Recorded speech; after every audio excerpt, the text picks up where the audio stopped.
Hello, it's Tammy Darty here, and getting ready to release my next course, which is called Influencers: What They Really Want and How to Get Unstuck. It's one of my favorite courses because influencing is a very difficult thing to learn. Some people have it naturally, and other people have to learn it.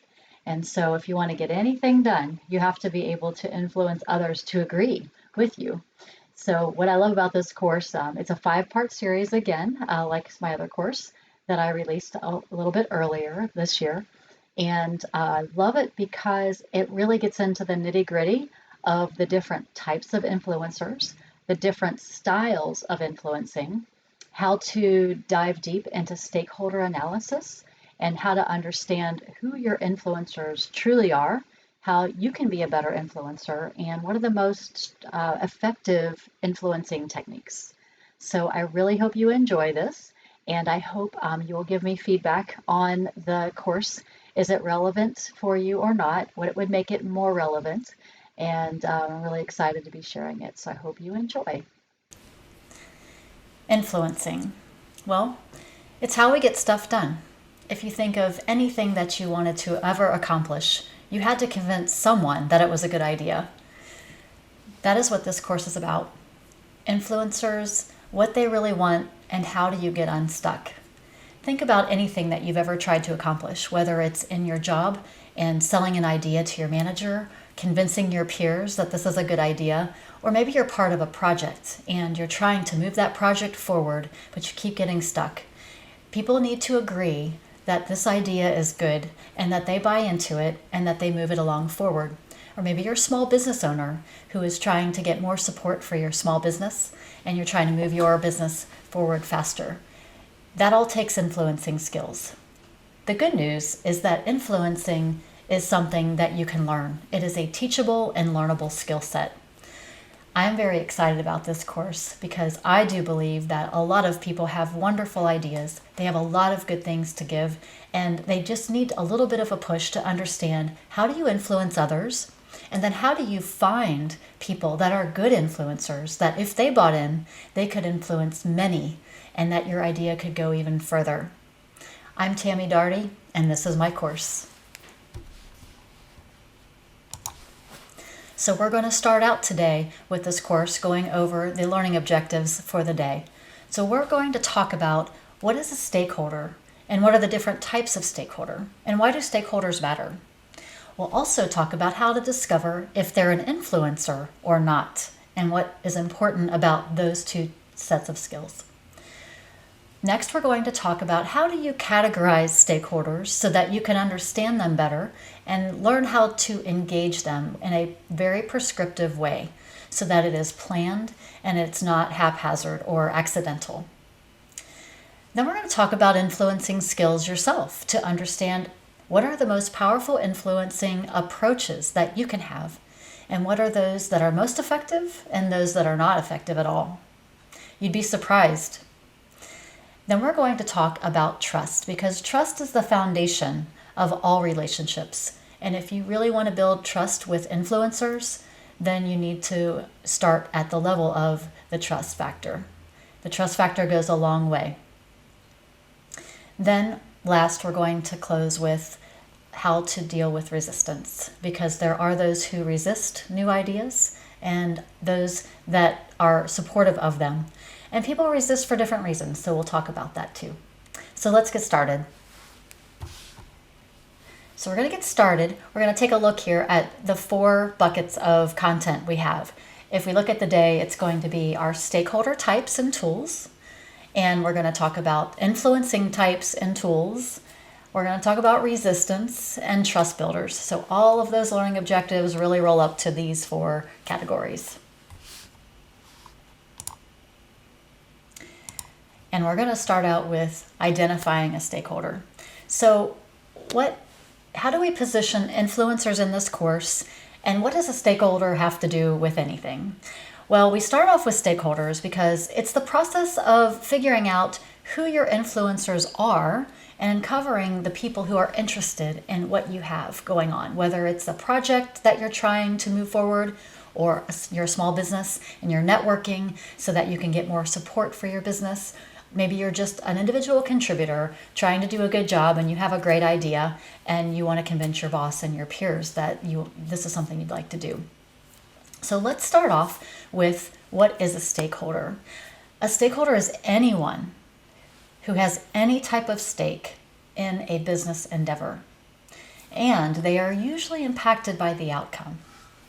Now, if we start off with that, let's talk about what it means to have a stake in something. So if I have a stake in something, maybe I have a stake in a financial endeavor, I expect to have some financial payoff down the road, some type of gain, right? Or let's say I have children that are in school down the street and a high school. I actually do. And I am going to have a stake in that school and how they decide to make their decisions and what decisions they make. My kids are affected by the outcomes of those decisions. And so I have a huge stake in my children's education and those who educate them. So I will be going to meetings, I will be getting to know the teachers, I will be understanding if my child misses school. There are many things that I will be more involved in and I care a lot more about because I have a stake in it. Now, when they graduate high school, they're probably, going to go on, and I'm not going to care about the school anymore other than to pay taxes and help out once in a great while. I no longer have a stake in it because the decisions that they make and the outcomes don't affect me as much anymore. So that's what it means to kind of have a stake in something. And so when you have any type of new idea, a change, a project, a business, you have people who are highly interested in what you're doing, and they also will be affected by the outcome in some way. So that is your stakeholder. So when we think about your influencers, what they want and how to get unstuck, you take that bucket of stakeholders and you understand who are your influencers.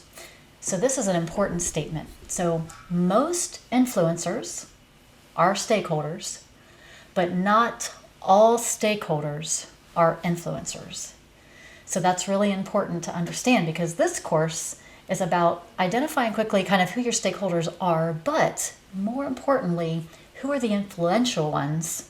How do you influence them? And then how do you get unstuck when you are stuck in a situation where you can't move something forward because you've not been influencing? So we're going to talk through some of that next.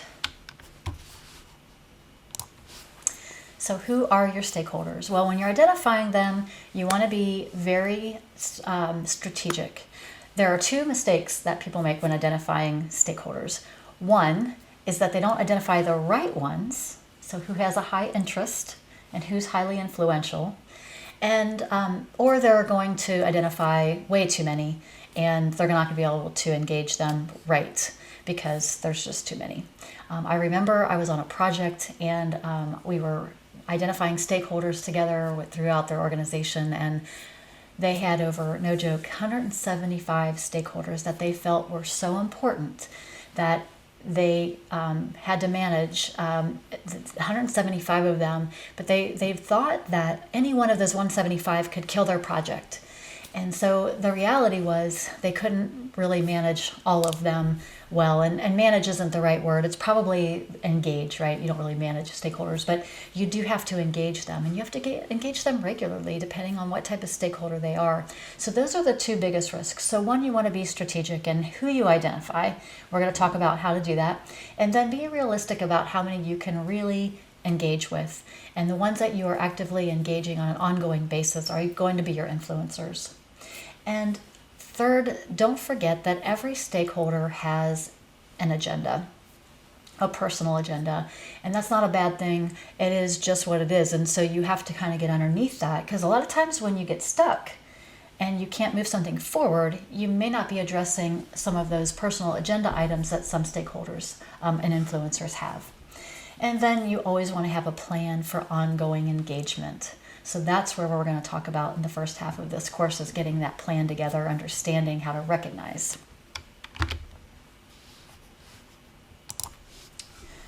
When we talk about types of stakeholders, we have a couple of different sorts.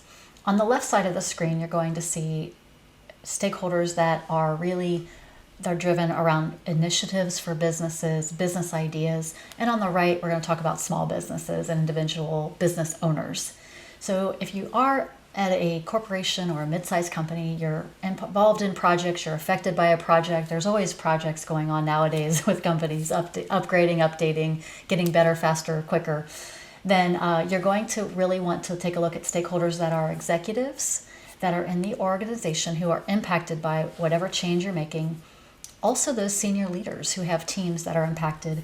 And we also look at employees as stakeholders, as well as managers. When you're managing stakeholders, though, and on a more individual, personalized level, you're probably not doing anything with the masses other than massive communications. Instead, you are really working with those leaders, and those leaders work with their employees.